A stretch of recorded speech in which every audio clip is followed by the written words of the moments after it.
ታሪኩ የሚጀምረው በፕሬስተን ኮርፖሬሽን ቢሮ ውስጥ ካሉ ሰራተኞች ሁሉ ተግታ የምትሰራውን ሊንዳን እያስመለከተን ነው። ስራ አስኪያጁም ዶኖቫን ባዘጋጀችው ሪፖርት በጣም ተደንቆ ክህሎቷን ያደንቃል። ነገር ግን በቦርዱ ስብሰባ ላይ እንድትገኝ አልፈቀደላትም። በምትኩም ይህ የእሷ ስራ መሆኑን ለሁሉም ሰው እንደሚያሳውቅ ቃል ይገባላታል። ሆኖም ስብሰባው ሲጀመር ዶኖቫን ስሟን አስወግዶ ምስጋናው ለራሱ ይወስዳል። ሊንዳም ብስጭቷን ለአንድ የስራ ባልደረባዋ ለማካፈል ብትሞክርም ሊንዳ በስራ ባልደረቦቿ ፊት እንግዳና ግራ የተጋባች ሆና ነው የምትታየው።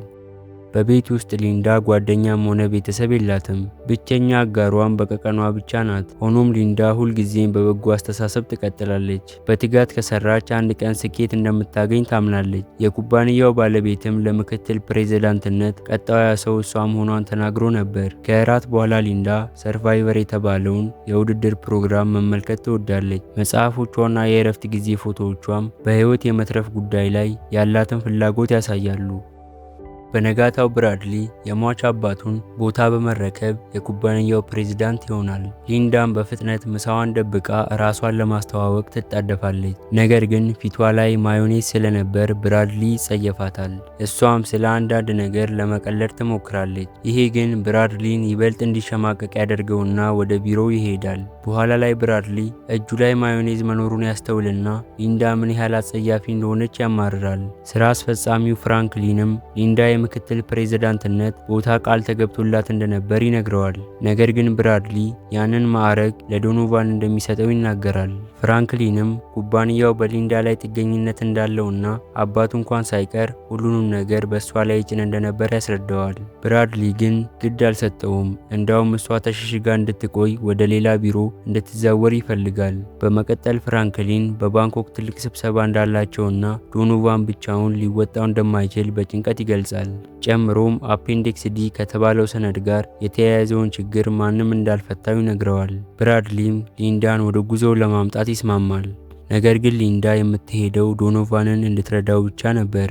በኋላ ላይ ሊንዳ ብራድሊና ዶኖቫን አብረው ሲዝናኑ ትመለከታለች። የስራ ባልደረባዋም የቀድሞ የዩኒቨርሲቲ ክበብ ጓደኛሞች እንደነበሩና ዶኖቫን ምክትል ፕሬዝዳንት ሆኖ መሾሙን ትነግራታለች። በዚህ የተናደደችው ሊንዳ ለምን ማዕረጉን እንዳላገኘች ለመጠየቅ ወደ ብራድሊ ቢሮ ትሄዳለች። ዶኖቫን እዚህ ከመጣ 6 ወር ብቻ ሲሆነው እሷ ግን ለ7 ዓመታት እንደሰራች ትገልጻለች። ብራድሊም ሊንዳ በቁጥር ጎበዝ መሆኗን ነገር ግን ከሰዎች ጋር የመግባባት ችሎታ እንደሌላትና የንግድ ስምምነቶችን ለማግኘት ሰዎችን ማማከር የሚችል ሰው እንደሚያስፈልገው ያስረዳታል። በተጨማሪም ጥርሷ ላይ የሆነ ነገር መኖሩን በመጥቀስ የበለጠ ያዋርዳታል።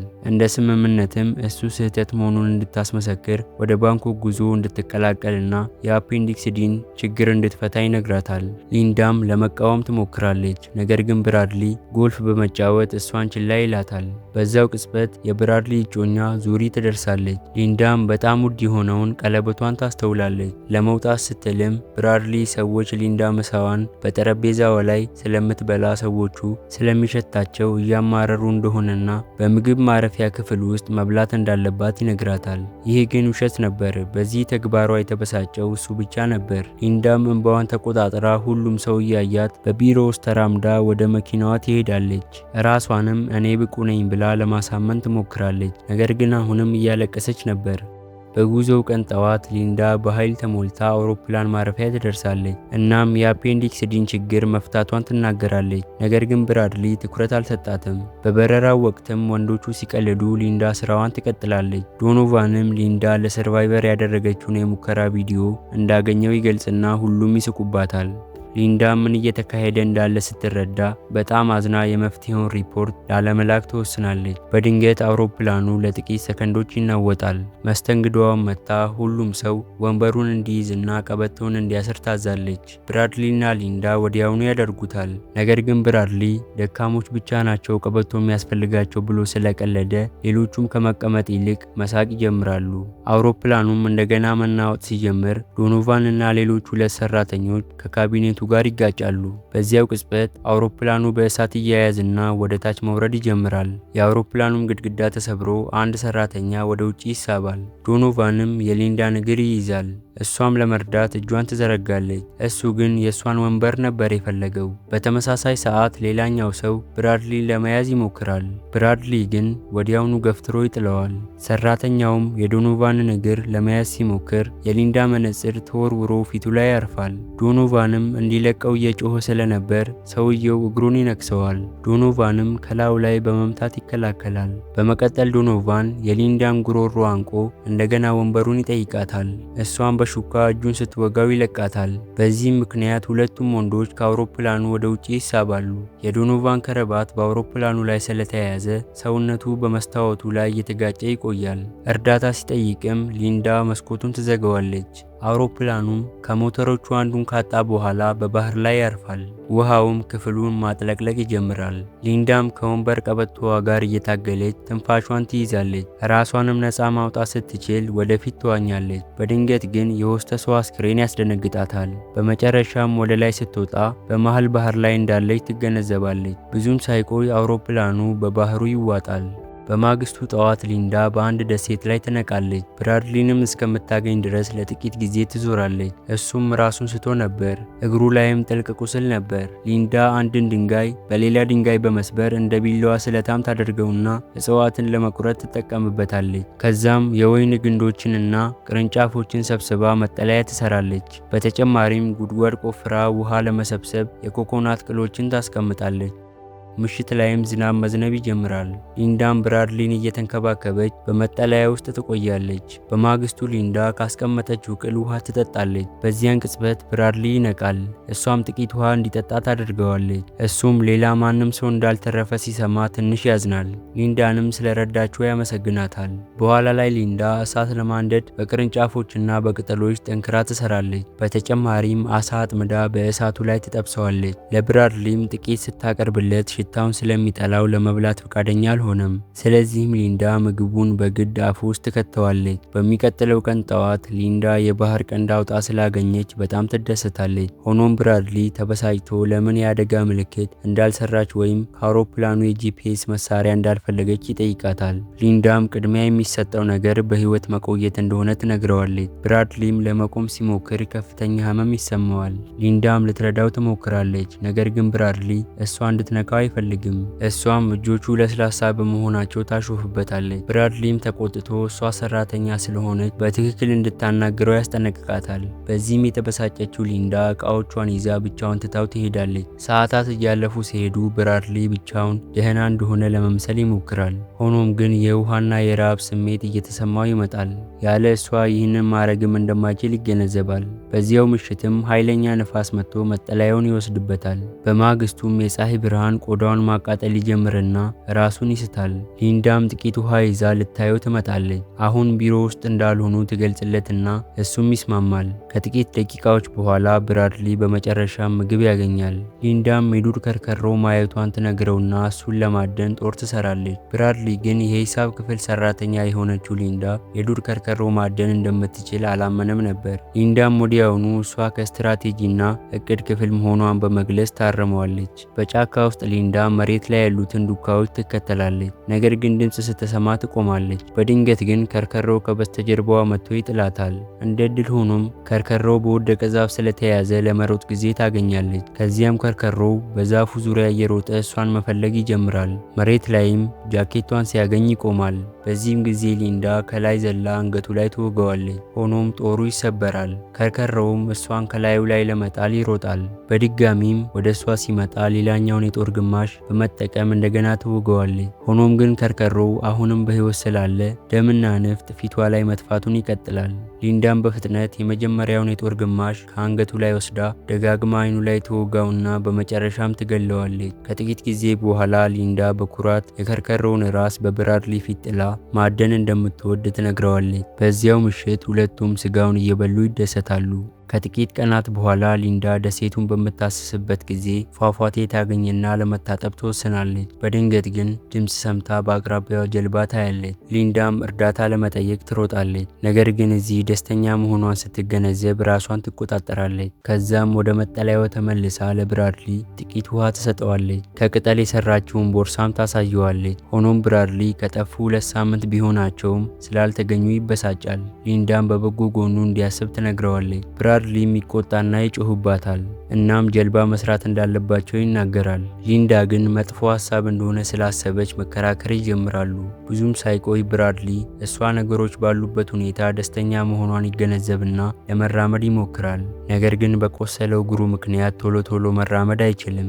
እሱም ሊንዳ ራሷን ትልቅ አድርጋ እንደምታስብ ይገልጽና እሱ ግን የትልቅ ኩባንያ ፕሬዝዳንት እንደሆነ ይናገራል። በዚህም ሊንዳ ትስቅና አባቱ ሁሉንም ነገር እንዳደረገለትና እሱ እንዲሁ በቤተሰብ ስልጣን የመጣ መሆኑን ታስታውሰዋለች።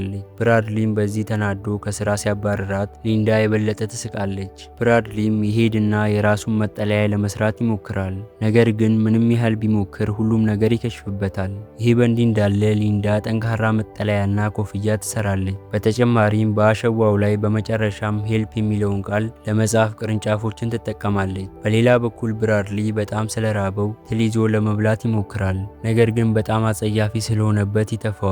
በመጨረሻም ብራድሊ ጠረጴዛና ሙሉ የሱሺ ምግብ ወደ ሰራችው ሊንዳ ይቀርብና ሰላማዊ ለመሆን ይሞክራል። እሷ ግን ጥርሱ ላይ የሆነ ነገር መኖሩን በመጥቀስ ታዋርደዋለች። ከዚያም ብራድሊ ቢላዋ እንዳላት ያስተውላል። እሷም በባህር ዳርቻው ላይ እንዳገኘችው ታስረዳዋለች። ብራድሊም ስላሳየው ባህሪ ይቅርታ መጠየቅ ይጀምራል። ነገር ግን ሊንዳ ተጨማሪ ትጠይቃለች። ስለዚህም ብራድሊ እሷን ምን ያህል አቅሎ እንዳያትና ለኩባንያው ምን ያህል አስፈላጊ እንደነበረች ይናገራል። እሷም በሱ ላይ ለማሾፍ መብላትና መጠጣቷን ትቀጥላለች። በዚህም የተናደደው ብራድሊ በጉልበቱ ተንበርክኮ እሷን ለመርዳት ቃል ይገባል። እሷ ግን ማሾፏን ስለቀጠለች ብራድሊ በልመና ለእሷ የፍቅር ጊዜያትን ለማቅረብ ይደርሳል። ሊንዳም ወዲያውኑ ታስቆመውና በመጨረሻም እሱን መልሳ ለመቀበል ትስማማለች። ከሰዓት በኋላ ሊንዳ ብራድሊን እግሩን ለማሻል የእግር ጉዞ ትወስደዋለች። በተራራው ላይ ደርሰውም አደገኛ ዘላዮችን ማድረግ ስላለባቸው ጠባብ መንገድ ላይ ይዘላሉ። ሊንዳም ጉዟቸውን ከመቀጠላቸው በፊት ለብዙ ማይሎች ከውሃ በስተቀር ምንም ነገር እንደሌለ ታሳየዋለች። በመቀጠልም መርዛማ ፍራፍሬዎችን እንዴት እንደሚፈትሽ ታሳየዋለች። በመጨረሻም የኤክስ ምልክት የሰሩትን 2 ድንጋዮች በመጠቆም በዛ የደሴቱ ክፍል የእሾህ ቁጥቋጦችና መርዛማ የወይን ግንዶች ብቻ እንዳሉ ታስረዳዋለች። እናም በህይወት መኖር ከፈለጉ በጭራሽ እዛ መሄድ የለባቸውም። ሲመለሱም ብራድሊ እግሩን ለማሳረፍ እረፍት ለመውሰድ ይወስናል። በድንገት ግን በሊንዳ እግር ስር ያለው ድንጋይ ይሰበራል። ሊንዳም እንዳትወድቅ የወይን ግንዶችን ትይዛለች። ብራድሊም ወዲያውኑ ወደ ላይ እንድትወጣ ይረዳታል። በዚህም ጊዜ ሊንዳ በብራድሊ ላይ ትወጣለች። እነሱም በሁኔታው ይስቃሉ። እራት ሰዓት ላይ ሊንዳ ከበሰበሰ ፍራፍሬ አልኮል እየሰራች እንደነበርና አሁን ዝግጁ መሆን እንዳለበት ትገልጻለች። ምሽት ላይ ሁለቱም ይሰክራሉ። ሊንዳም በድንገት ትዳር መስርታ እንደነበር ትነግረዋለች። ግንኙነታቸው ባሏ ከመሞቱ በፊት ለ10 ዓመታት የቆየ ቢሆንም ሊንዳ ግን መጥፎ ስሜት አይሰማትም። ምክንያቱም ባሏ ፍቅር የጎደለው ባል ነበር። ብራድሊም ያ ምን አይነት ስሜት እንደሆነ እንደሚያውቅ ይነግራታል። ምክንያቱም አባቱን በጭራሽ አያውቀውም ነበር። አባቱ ሁልጊዜ ይሰራ ስለነበር ከልጁ ወይም ከሚስቱ ጋር ምንም አይነት ግንኙነት አልነበረውም። እናቱም ተሳዳቢ ብትሆንም ብራድሊ እሷን ላለመቀየም ይሞክራል። ምክንያቱም አያቱ በእሷ ላይ ተመሳሳይ ነበር። ይህም ሊንዳ ባሏ ተሳዳቢ እንደነበርና መጠጥ መጠጣት እንደሚወድ እንድታምን ያነሳሳታል። ሊንዳ ባሏ በጣም በሚጠጣበት ጊዜ የመኪናውን ቁልፎች ትደብቅ ነበር። ነገር ግን አንድ ምሽት በጣም በመጥፎ ሁኔታ ስለተጣሉ አስከፊ ነገሮችን ያደርግባታል። ሊንዳም በመጨረሻ በቃኝ ብላ ቁልፎቹን ትሰጠዋለች። እሱም በመኪናው ወጥቶ ለሞቱ መንስኤ የሆነው አደጋ አጋጠመው። ሊንዳም ይህንን ለማንም ተናግረው አታውቅም። እሷም ከደሴቱ መውጣት እንደሌለባቸው ትደመድማለች። በማግስቱ ጠዋት ሊንዳ በከባድ የመጠጥ ስካር ትነቃለች። ራሷን ለማንቃትም ወደ ባህር ዳርቻው ስትሄድ ብራድሊ ሲታጠብ ታይና ምን ያህል ማራኪ እንደሆነ ትገነዘባለች። በኋላ በአንድ አስፈሪ ማዕበል ደሴቱ ይመታል። ሊንዳም ብራድሊን ከሚወድቅ ዛፍ ለማዳን ገፍትራ ታወጣዋለች። ከዛም ማዕበሉ እስኪያልፍ ድረስ ለመሸሸግ ወደ አንድ ዋሻ ይገባሉ። ብራድሊም የሰውነት ሙቀት ለመፍጠር ሊንዳን ያቅፋታል። በሚቀጥለው ቀን ሊንዳ በዋሻው ውስጥ ብቻዋን ትነቃለች። ከዛም በጫካ ውስጥ ያለውን ብራድሊን ለመፈለግ ትሄዳለች። አሁን ላይ በማዕበሉ ምክንያት መጠለያቸው ወድሟል። ሊንዳም መጠለያውን ለባህር ዳርቻው በጣም ቅርብ አድርጋ በመስራቷ ይቅርታ ትጠይቃለች። ብራድሊም በከፍተኛ ቦታ ላይ አዲስ መጠለያ አብረው መስራት እንደሚችሉ ይነግራታል። ከጥቂት ጊዜ በኋላ አዲስ ካምፕ ይሰራሉ። ብራድሊም እግሩ እየጠነከረ እንደሆነ ሲሰማው በእግር ጉዞ ይሄዳሉ። እሱም ላስተማረችው ነገር ሁሉ ያመሰግናታል። ምሽት ላይ ብራድሊ እራት ለመስራት በፈቃደኝነት ይነሳል። ይሄም ለሱ ለመጀመሪያ ጊዜ ነበር። በድንገት ግን ሊንዳ የማዞር ስሜት መሰማት ይጀምራታል። እሷም ራሷን ስታ ከመውደቋ በፊት በምግቧ ውስጥ መጥፎቹን ፍራፍሬዎች እንዳደረገባት ትገነዘባለች። ከዛም ብራድሊ ወደ ጫካው ይሮጥና በሚስጥር ሲሰራው የነበረውን ጀልባ ይዞ ይመለሳል። በውሃው ላይ ወጥቶም ማዕበል እስኪመታው ድረስ ይቀዝፋል። ጀልባውም ባለበት ይቆያል። እሱም በሰራው ስራ በጣም ስለኮራ ለሊንዳ የመሃል ጣቱን ያሳያታል። ሆኖም ግን ሁለተኛው ማዕበል ሲመታው ጀልባው ይበተናል። ሶስተኛው ትልቅ ማዕበል ደግሞ ብራድሊን ወደ ውሃው ይጥለዋል። እሱም በቀስታ እየሰመጠ ያለ ዙሪ ልትወስደው እንደመጣች ቅዠት ያያል። ሆኖም ግን ሊንዳ ትተፋበታለች። ሊንዳም ከፍራፍሬው ገና እያገገመች እያለ ነበር ያዳነች። በባህር ዳርቻው ላይም ለብራድሊ ሲፒአር ማድረግ ትጀምራለች። በማግስቱ ጠዋት ሊንዳ ለብራድሊ ከመመገቧ በፊት አሁን እሱ በቁጥጥር ስር እንዳልሆነ ማስተማር እንዳለባት ትረዳለች። በድንገትም ብራድሊ የመታመም ስሜት መሰማት ይጀምረዋል። ሊንዳም የሰውን ነርቭ የሚዘጉ መርዞችን የሚለቅ የኦክቶፐስ አይነት እንዳበላችሁ ትነግረዋለች። እሱም ራሱን ያውቃል፣ ነገር ግን ሰውነቱን ማንቀሳቀስ አይችልም። ብራድሊ ሙሉ በሙሉ ሽባ ሲሆን ሊንዳ ቢላዋውን በእሳቱ ላይ ታስቀምጠዋለች። ይበልጥ ታዛዥ እንዲሆን ስለተደረገው የድሮ ውሻዋ እያወራች የብራድሊን ልብሶች ታወልቃለች። ለብራድሊም አሁን እሷ አለቃ መሆኗን መቀበል እንዳለበት ትነግረዋለች። በመቀጠልም ቢላዋውን ወደ ብልቱ ዝቅ ታረጋለች። እሷም ብልቱን እየቆረጠች እንደሆነ እንዲመስለው ታረጋለች። ብራድሊም አይኖቹን ማንቀሳቀስ እንኳን ስለማይችል ደም ፊቱ ላይ ሲረጭበት ያለቅሳል። ሆኖም ሊንዳ የሞተ አይጥ ታወጣና እሱን ለማስፈራራት የተደረገ ተንኮል መሆኑን ትነግረዋለች። እናም ሌላ ስህተት ከሰራ በሚቀጥለው ጊዜ አይጥ እንደማይሆን ትምልለታለች። ብራድሊም የተሻለ ስሜት ሲሰማው መስራቱን ይቀጥላል። ነገር ግን ፍራፍሬ ለመፈለግ የሄደችውን ሊንዳን ችላ ይላታል። በተቃራኒው የባህር ዳርቻ ላይ ዙሪ በጀልባ ስትደርስ በማየቷ ትደነግጣለች። ዙሪም ሊንዳን ለማቀፍ ትሮጣለች። ስሟንም ታስታውስ ነበር። ሊንዳም ብራድሊ ደህና መሆኑን ትነግራቸዋለች። ነገር ግን ሊንዳ ይህ ነገር እንዲያበቃ አትፈልግም። ዙሪንና ካፒቴኑን ወደ መጠለያው ስትመራቸው ተጨማሪ የፍለጋ ቡድን መኖሩን ትጠይቅና እንደሌለ ታረጋግጣለች። እንዲያም ዙሪ ፍለጋውን ለመቀጠል ጀልባ ተከራይታ ነው የመጣችው። ሊንዳም እነ ዙሪን ወደ ተራራው ተወስዳቸውና መጠለያው እዛ እንዳለ ትነግራቸዋለች። ወደሚያንሸራትተው ቦታ ላይ ሲደርሱም ሊንዳ ጫማ ማሰሪያዋን ለማሰር እንደምትሞክሮና ትቆማለች። ለነሱ ግን እንዲቀጥሉ ትነግራቸዋለች። ዙሪም በዚህን ጊዜ ወዲያውኑ ከገደሉ ላይ ትንሸራተታለች። ካፒቴኑም ሊንዳን እርዳታ እየጠየቀ ዙሪን ይይዛታል። ሊንዳ ግን ከቦታው አልተንቀሳቀሰችም። ከጥቂት ጊዜ በኋላ ሊንዳ ወደ መጠለያው ትመለስና በባህር ዳርቻው ላይ ትቀመጣለች። ከጥፋተኝነት ስሜቷ ጋርም ትታገላለች። ብራድሊም አደን መሄድ እንዳለባቸው ይናገራል። ሊንዳ ግን እንደታመመች ትነግረዋለች። ብራድሊም በአቅራቢያ ቢላዋውን እየተመለከተ ብቻውን ማድረግ እንደማይችል ያስባል። በዚያ ምሽት ሊንዳ የዙሪ ድምፅ ስሟን ሲጠራ ትሰማለች። ዙሪንም ከባህር ስትወጣ ታገኛታለች። ዙሪም ገዳይ እያለች ትጠራታለች። ሊንዳ በድንጋጤ ውስጥ ሆና ችቦዋን ታውዛውዛለች። እሷም በቅዠት ውስጥ መሆኗን ትገነዘባለች። ነገር ግን አንድ አስፈሪ አስክሬን ከበስተጀርባዋ ሲመጣባት ሊንዳ ትነቃለች።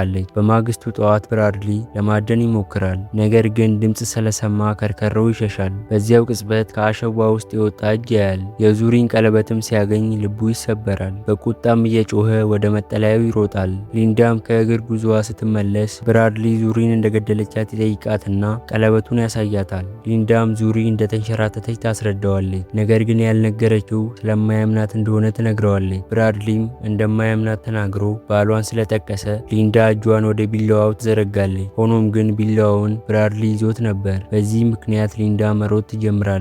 ብራድሊም እሷን ማሳደድ ይጀምራል። በጫካ ውስጥም ብራድሊ ሊንዳን ያጣታል። ከዛፉ ጀርባም ሲመለከት ጫማዋን ያያል። በዚህም ጊዜ ሊንዳ በእሱ ላይ ዘላ በጫማ ማሰሪያው ልታንቀው ትሞክራለች። በትግሉም ወቅት ብራድሊ ቢላዋውን ይጥለዋል። ብራድሊ ከጭንቅላቷ ላይ እግሯን ከነቆዳዋ በመንቀል ሊንዳን ከላዩ ላይ ማውረድ ቻለ። ሊንዳም ትግሉን ለመቀጠል እንደገና በሱ ላይ ትዘላለች።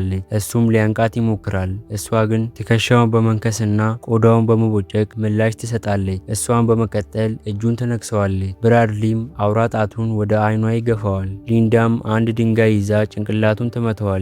ይህም ብራድሊን እንዲያዞረውና እንዲወድቅ ያደርገዋል። በዚያን ቅጽበት ሊንዳ ፈገግ ብላ ቀለበቱ እንዳላት ትገልጽና ትውጠዋለች። ብራድሊም ይይዛትና እንደገና መፋለም ይጀምራሉ። በዚህ ጊዜ ግን ሊንዳ ቢላዋውን ይዛ ሆዱ ላይ ትወገዋለች። ስለዚህም ብራድሊ ወዲያውኑ ይሸሻል። ሊንዳም ለመከተል ታስባለች። ነገር ግን ወደ ኤክስ ድንጋዮች ጋር እየሄደ መሆኑን ስታስተውል ለመጠበቅ ትወስናለች። ከጥቂት ጊዜ በኋላ ብራድሊ ወደ ሌላኛው የደሴቱ ክፍል ይደርሳል። እናም ይሄ ቦታ አደገኛ እንዳልሆነ ይገነዘባል። ቦታው ላይም የእረፍት ጊዜ ቤት አለ። በዚህም የተናደደው ብራድሊ ወደ ቤቱ ይሄድና ወደ ውስጥ ይገባል። ቁስሉንም በወጥ ቤት ጨርቅ ይሸፍነዋል። ከፍሪጁ ውስጥም ንጹህ ውሃ ይወስዳል። በዛው ሰዓትም የሊንዳ ድምፅ በሱ ላይ ሲያሾፍበት ይሰማል። ስለዚህም መሳቢያውን ይከፍታል። ነገር ግን ሁሉም ቢላዋዎች እንደጠፉ ያስተውላል። ሊንዳም ያገኘችው ቢላዋ በባህር ዳርቻ ላይ መሆኑን በማመኑ ትስቅበታለች። ብራድሊም በደህንነት ስርዓቱ በኩል እያወራች መሆኗን ሲገነዘብ ካሜራውን ለመስበር አንድ ዕቃ ይወረውራል። ሆኖም ግን ሊንዳ ወደ ሌሎቹ ክፍል ሲራመድ አሁንም ብራድሊን ታየዋለች። እሷም ከብዙ ቀናት በፊት ያችን ጀልባ ስታይ እንደተከተለቻትና አንዳንድ ሰራተኞች ቁሳቁሶችን ሲያወርዱ እንደተመለከተች ታስረዳዋለች። ሰራተኞቹም የቁልፉን የይለፍ ቃል ሲጠቀሙበት በቃሏ ይዛ ሰራተኞቹ ከሄዱ በኋላም ወደ ውስጥ ገብታለች። ሊንዳም የጀልባውን ካፒቴን መታ እሱና ዙሪ እንዲሞቱ ማድረጓን ታምናለች። በሌላ በኩል ብራድሊ መሸሸጉን ይቀጥላል። ነገር ግን በመጨረሻ ሽጉጥ ባገኘችው ሊንዳ ይያዛል። ብራድሊም ጭራቅ እንደነበረ ያምንና ያለቅሳል። ነገር ግን በእሷ ምክንያት እንደተቀየረ ይነግራታል። በመቀጠልም ያገኛት በጣም አስደናቂዋ ሰው እንደሆነች ይነግራታል። ጨምሮም እንደሚወዳትና በዚህ ቤት ውስጥ አብረው በደስታ መኖር እንደሚችሉ ይነግራታል። ሊንዳም እንደምትወደው ትነግረዋለች። ነገር ግን በዚያን ጊዜ አንድ የራስ ቁር ጌጥ አንዱ ቀንድ እንደጎደለውና ብራድሊም እጁን ከጀርባው እንዳደረገ ታስተውላለች። እሷም ትኩረቷ ሲበተን ብራድሊ በቀንዱ በመውጋት ያጠቃትና ሽጉጡን እንድትጥል ያደርጋታል። በፍጥነትም ሽጉጡን አንስቶ ሊተኩስ ይሞክራል። ነገር ግን መሳሪያው ጥይት እንደሌለው ይገነዘባል። ሊንዳም የጎልፍ መጫወቻ ይዛ በመጨረሻም እሱን ለመግደል ደጋግማ ትመተዋለች። ከአንድ ዓመት በኋላ ሊንዳ ከታዋቂ ሰዎች ጋር ጎልፍ የምትጫወት ስኬታማ ሴት ሆናለች። አንዲት ጋዜጠኛም ቃለ መጠይቅ ስታደርግላት በመሃል ባህር ላይ በአንድ ጀልባ ላይ ብቻውን እንደተገኘች ትገልጻለች። አሁን ላይ ሁሉም ሰው እሷ ብቸኛ ከአደጋው የተረፈች እንደሆነች ያስባል። ሊንዳም ስለ ልምዷ መጽሐፍ ጽፋለች። ይህም በቅርቡ ፊልም ይሆናል። ታሪኩም አሁን ሊንዳ ሰዎች ራሳቸውን እንዲያድኑ የሚያስተምር የስነ ልቦና መጽሐፍ እየጻፈች መሆኑን እያስመለከተን ያበቃል።